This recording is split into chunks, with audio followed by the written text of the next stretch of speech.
నమస్తే. 2025 మాస ఫలితాల్లో సెప్టెంబర్ మాసంలో మిథున రాశి వారి ఫలితాలు ఏ రకంగా ఉన్నాయో తెలుసుకుందాం. మిథున రాశి వారు కొంత ఎవరైతే జాబ్స్‌లో కంటిన్యూ అవుతున్నారో వాళ్ళు ఉద్యోగ విషయంలో కానీ, వాళ్ళ సుపీరియర్స్ పట్ల కానీ, కొలీగ్స్ పట్ల కానీ కొంత జాగ్రత్తగా ఉండాలి. వర్క్ చేసేదానికి ఐడెంటిఫికేషన్ కొంత తక్కువగా ఉన్నా కూడా నిరాశ చెందకుండా కొంత వర్క్ పైన కాన్ఫిడెన్స్‌తో మిథున రాశి వారు ముందుకు వెళ్ళిపోవడం అన్నది తప్పనిసరి. ఈ ఈ సిట్యుయేషన్స్ సెప్టెంబర్ మాసంలో ఆ రకంగా కనిపిస్తున్నాయి. అలాగే ఈ మాసంలో కొంత మంచి ఆలోచనలు ఇవన్నీ ఉన్నా కూడా ఆర్థిక విషయాల్లో జాగ్రత్త అవసరము. సడన్‌గా ఎక్స్‌పెన్సెస్ పెరగడం కానీ, సడన్‌గా అన్‌వాంటెడ్ ఎక్స్‌పెండిచర్ ఇవన్నీ కూడా ఇంక్రీజ్ అవుతూ ఉంటుంది. ఆ విషయాల్లో కొంత జాగ్రత్త తీసుకోండి. రాని బాకీలు ఏమన్నా ఉన్నా కూడా వసూలు అవ్వడం కూడా కొంత కష్టతరంగా ఉంటుంది. కాబట్టి ఆర్థిక లావాదేవీల విషయంలో స్నేహితులైనా, బంధువులైనా ఎవరైనా కూడా వారి పట్ల కొంత జాగ్రత్తగా వ్యవహరించడం అవసరం.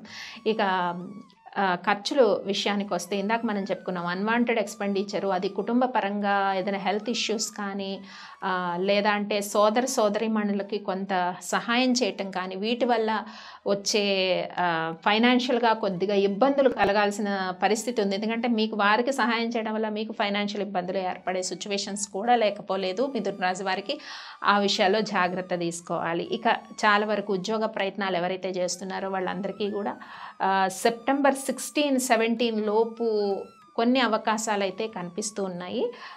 తర్వాత సెప్టెంబర్ 17 తర్వాత సెప్టెంబర్ నెలాఖరు వరకు ఉండే రోజుల్లో కొద్దిగా పెండింగ్ పడవచ్చు. ఏదైనా శుభవార్తలు వచ్చినట్టయితే ఇది సెప్టెంబర్ 16 లోపే మీకు అవకాశాలు అయితే కనిపిస్తున్నాయి. ఇక విద్యార్థులు విద్య పట్ల అధికంగా శ్రద్ధ వహించాల్సిన పరిస్థితి ఉంది. ఏమాత్రం నెగ్లెక్ట్గా ఉన్నా కూడా కొంత నెక్స్ట్ ఎగ్జామ్స్లో స్కోర్ కొంత తగ్గే అవకాశం ఉంటుంది. ఇక వాహనాలపైన ప్రయాణాలు చేసేటప్పుడు చాలా జాగ్రత్త వహించాలి. ముఖ్యంగా సెప్టెంబర్ 1, 2 వీక్స్లో ఈ ప్రయాణాలు చేసేటప్పుడు జాగ్రత్త వహించండి. తర్వాత సెప్టెంబర్ 16 తర్వాత సెప్టెంబర్ ఎండింగ్ లోపు చాలా వరకు మీ సంతానం ఎవరైతే ఉంటారో వాళ్ళ యొక్క విద్య కానీ ఉద్యోగ విషయాల పట్ల మీరు అత్యధికంగా శ్రద్ధ వహించాల్సిన పరిస్థితి అయితే కనిపిస్తూ ఉంది.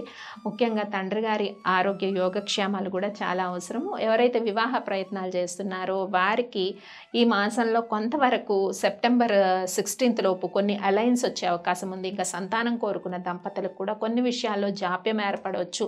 లేదా ఆల్రెడీ సంతానం ఉన్న వాళ్ళకి, ప్రైమరీ ఎడ్యుకేషన్ చేస్తున్న వాళ్ళకి కూడా కొద్దిగా వాళ్ళ విషయాల్లో కొంత శ్రద్ధ తీసుకోవడం అవసరం. ఇక హౌస్ వైఫ్స్ విషయానికి వస్తే చాలా వరకు ఆరోగ్యం పట్ల కూడా శ్రద్ధ తీసుకోండి. కొంత స్పిరిచువల్ స్ట్రెంత్ అనేది పెరుగుతూ ఉంటుంది. ఎవరైతే వర్కింగ్ ఉమెన్ ఉంటారో వారికి కొంత తొందరగా అలసట ఏర్పడడం కానీ, వర్క్ ప్రెషర్ పెరగడం కానీ ఇవి కూడా ఉంటాయి. ఈ విషయాల్లో జాగ్రత్త తీసుకోవాలి. ఇక మనం చెప్పుకున్నట్టు రైతులకు కూడా కొంత అనుకూలంగా ఉంది. వ్యాపారాలు ప్రయత్నం చేయాలనుకున్న అంటే న్యూ బిజినెస్ పెట్టాలనుకున్న వాళ్ళకి కూడా కొన్ని ఆపర్చునిటీస్ సెప్టెంబర్ 16 లోపు రావచ్చు. కాబట్టి ఆల్రెడీ బిజినెస్ రన్ చేస్తున్న వాళ్ళకైతే కొంత అనుకూలంగా ఉంది. ఎవరైతే స్థిరాస్తి కొనుక్కోవాలనుకుంటున్నారో వాళ్ళకి మాత్రం కొంత ప్రయత్నాలు అన్నవి పెండింగ్ పడే అవకాశం ఉంటుందన్నమాట. ఎంత ప్రయత్నం చేస్తున్నా కొంత దగ్గర వరకు వచ్చి దూరం అయిపోవడము ఇట్లాంటి సిచ్యువేషన్స్ అయితే కనిపిస్తున్నాయి. మరి మిథున రాశి వారు చేసుకోవాల్సిన పరిహారాల విషయానికి వస్తే ముఖ్యంగా ఈ మాసంలో దక్షిణామూర్తి ఆరాధన చేయటము, అలాగే హయగ్రీవ ఆరాధన చేయడము ఇవి కొంతవరకు మేలు చేసే అవకాశం అయితే మిథున రాశి వారికి కనిపిస్తుంది. స్వస్తి.